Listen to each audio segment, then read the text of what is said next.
आजच्या व्हिडिओमध्ये आपण एका तासात मी घर कसं आवरलं ते बघणार आहोत. काल ना मी खूप थकली होती, त्यामुळे रात्रीची भांडी जी आहे ना ती तशीच होती, म्हणून पटकन ना किचनमध्ये आली.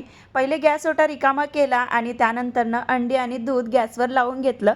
आता गॅस रिकामी नव्हती म्हणून किचनमध्ये राहून काही फायदा नव्हता, म्हणून बेडरूममध्ये आली आणि पटकन ते आवरून घेतलं. बेडशीट वगैरे नीट केली की खरंच खूप छान वाटते आणि दर 2 दिवसाला 3 दिवसाला मी बेडशीट जी आहे ती वॉश करायला घेते. पण आज नाही घेतली कारण की कपडे जे आहे ना ते खूप जास्त होते आणि अजून चौघांच्याही अंघोळी बाकीच होत्या. त्यामुळे ना फक्त मशीन सेट करून घेतली, जेणेकरून ती पाणी घेत राहते. आणि नंतर ना किचनमध्ये आली तर रात्रीच्या ह्या 3 पोळ्या शिल्लक होत्या.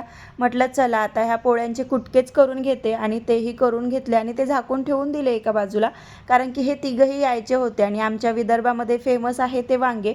पण वांगे खाऊन खाऊन इतकं बोर झालं ना की म्हटलं चला आज ना डाळ वांगच बनवते. त्यासाठीच कुकर लावून घेतलं. तेवढ्यामध्येच हे तिघंही आले होते, म्हणून नाश्ता करायला घेतला. आणि त्यानंतर ना रिधू म्हणतो की मला स्विमिंग करता येते, म्हणून त्याचे जे काही लाड आहे ना ते चालू होते. त्यानंतर म्हटलं चला आता मुलांच्या आंघोळी यांच्याकडे असते, तोपर्यंत मी घर पूर्ण झाडून घेतलं आणि यांना म्हटलं हा टेबल रिधूनी गंदा केला आहे तोच तुम्ही स्वच्छ करून द्या.